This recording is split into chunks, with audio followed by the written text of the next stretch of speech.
Ration കട സ്തംഭനം സർക്കാർ അടിയന്തരമായി ഇടപെടണമെന്നാവശ്യപ്പെട്ടുകൊണ്ട് SDPI തിരൂർ മുനിസിപ്പൽ കമ്മിറ്റി പ്രതിഷേധ പ്രകടനം സംഘടിപ്പിച്ചു.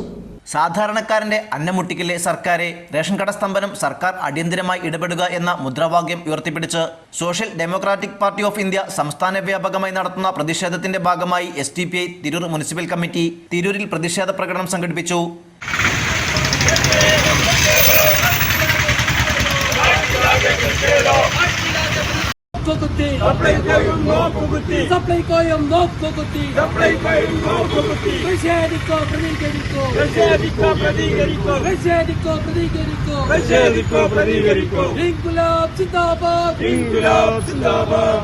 ദൂർത്തടിക്കാൻ വേണ്ടി മേളകൾ സംഘടിപ്പിച്ച് കോടികൾ ചിലവഴിക്കുന്ന പിണറായി സർക്കാരിന് സാധാരണക്കാരന്റെ പൊതുവിതരണ സ്ഥാപനങ്ങളുടെ പരാതികൾ പോലും കേൾക്കാൻ മനസ്സില്ലാത്ത ഒരു ഭരണകൂടമാണ് ഇന്ന് കേരളത്തിലുള്ളതെന്നും സാധാരണക്കാരനെ പട്ടിണിയിലാക്കി അവരുടെ ജീവൻ പോലും ഭീഷണിയിലേക്കാണ് സർക്കാർ കൊണ്ടുപോകുന്നതെന്നും മുദ്രാവാക്യത്തിൽ സൂചിപ്പിച്ചു. റേഷൻ കടക്കാരും കരാറുകാരും താഴും പൂട്ടും സമരത്തിൽ ഇറങ്ങുമ്പോൾ അരി വാങ്ങിക്കാൻ വേണ്ടി റേഷൻ കടയിൽ പോകുന്ന പാവം ജനത പട്ടിണിയിലേക്കാണ് പോകുന്നതെന്നും മുദ്രാവാക്യത്തിൽ ഓർമ്മപ്പെടുത്തി.